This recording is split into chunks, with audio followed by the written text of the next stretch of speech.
He was diagnosed at the age of 8 or 9 with ADHD, attention deficit hyperactivity disorder, which made him ripe for taking chances, and there weren't many he didn't take. Consequences be damned, and clearly believed that that had something to do with his descent into substance abuse disorder, or addiction, as we call it.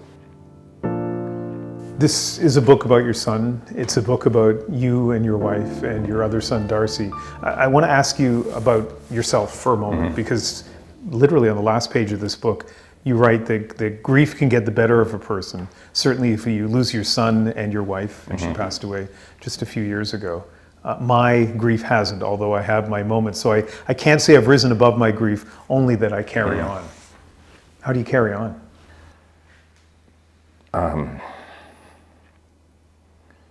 I carry on because I have Darcy and his wife Leslie, and they have 2 beautiful children, my grandchildren, August and Harlan.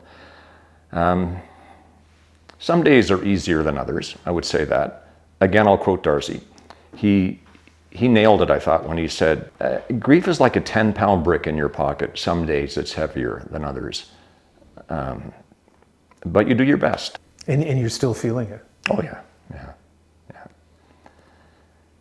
I mean, just that question, right, has triggered some emotion in me. I never know when it's going to get me. It could be if I hear a song on the radio, when I pick up the book, and I have a number of times, and I'll flip to a certain page, and I got to put it down. Imagine that. I can't read my own book. But it's just the way it is, and you figure out how to manage it, and I guess I have, yeah. I think we don't talk enough about grief in our society, you know, especially maybe men, you know, that they need to be stoic. What kind of reaction do you get to being open about grief? Well, this is probably the first time that I've actually exposed myself to how I feel, you know, in the book. But when Bruce first passed away, I would say thank you and try to change the subject. I suppose any professionals looking at this would think that I am the worst case example of someone trying to deal with grief, because, you know, it's the old stiff upper lip. You just carry on. I took 1 weekend off and went right back to work, as I just felt that was the best way to do it. Just carry on. And sure, there'll be people watching this saying, well, you know, you should have, you know, let time pass and you should have dealt with your grief. But that's how I dealt with it, and I guess continue to deal with it. This book is hard to read. What was it like to write it? Very difficult. I've been asked if it was cathartic, and I would say it's probably the furthest thing from that. Reliving Bruce's journey, in particular the last 4 years of his life through the written word, was very difficult. One of the jokes I made during the writing of the book was, will I be the first author to get PTSD from his own book? It's a joke, of course. I mean, there was a purpose in writing the book, but it wasn't easy. What was the purpose?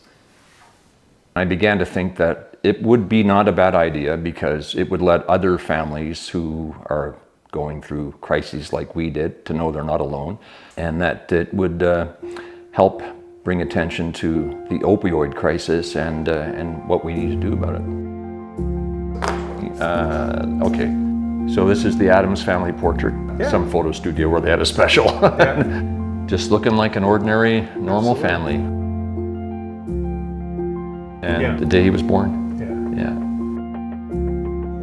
What should we know about Bruce Oake? Bruce was a precocious kid. He was the perfect baby.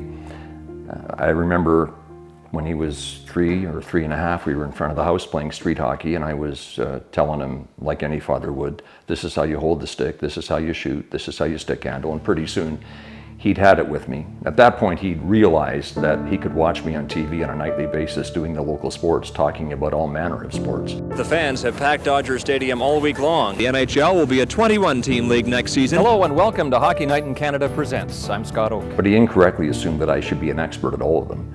And so he stopped cold during this day playing street hockey. He looked up to me and he said, you know, Dad, if you know so much about it, you should be playing it, not just talking about it. So he was that kind of kid. Hi, Bruce. Hey, Dad, turn around. Are you kidding? He was diagnosed at the age of 8 or 9 with ADHD. There's Bruce. attention deficit hyperactivity disorder, which made him ripe for taking chances, and there weren't many he didn't take. Consequences be damned, and clearly believed that that had something to do with his descent into substance abuse disorder, or addiction, as we call it. Yeah, he's obviously much more than someone who is addicted to drugs, but that addiction was something that consumed him and for a long time consumed your family.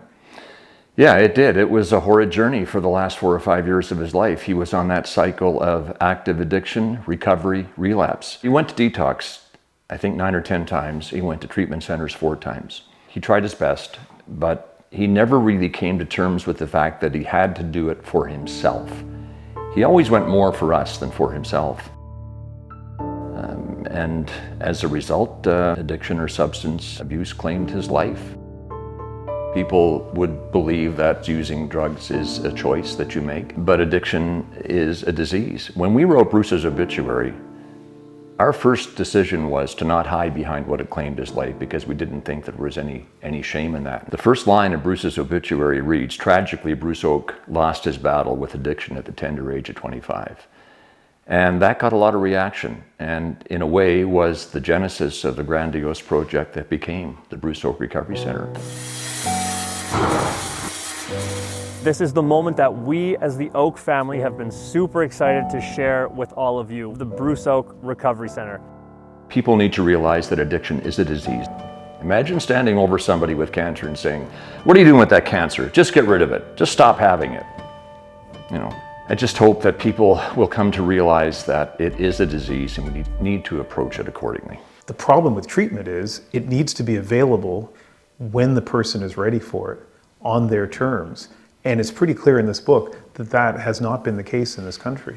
There aren't nearly enough recovery beds in this country. And until there are enough beds available to service people who want recovery and want it at that particular time, then this problem will persist. But you do what you can. And so that's the nature of the Bruce Oake Recovery Center. There's 50 beds there. And at any given time, there are 50 men there reclaiming their lives, to allow them to go back to their families, their loved ones, their jobs, and society in general, and I guess continue to deal with it. Mm-hmm. You go to the Bruce Oake Recovery Center every day when you're in Winnipeg? Yes. I usually try to get there for lunch from Monday to Thursday and meet as many of the participants as I can. You know, I'm fascinated by their stories, but I'm inspired by the place more than anything. You can feel that it's a place of love and that men are there to get their health back. There's so much in this book. If I were to ask you to isolate one message you hope this book sends to people in Canada, what would it be? That recovery is possible. It wasn't for Bruce. He tried. You know, there's an expression in addiction and substance abuse disorder that you got to hit rock bottom. Sadly, for some people, rock bottom is death, and it was for Bruce. But this book, I hope, makes the point that a life free of drugs and alcohol can be attained if you work on yourself, if you do the right things, and if you make the proper decisions. And as I always say to the guys at graduation ceremonies at Bruce Oake, use the tools you've acquired here over your 16 weeks, and you can have a good life.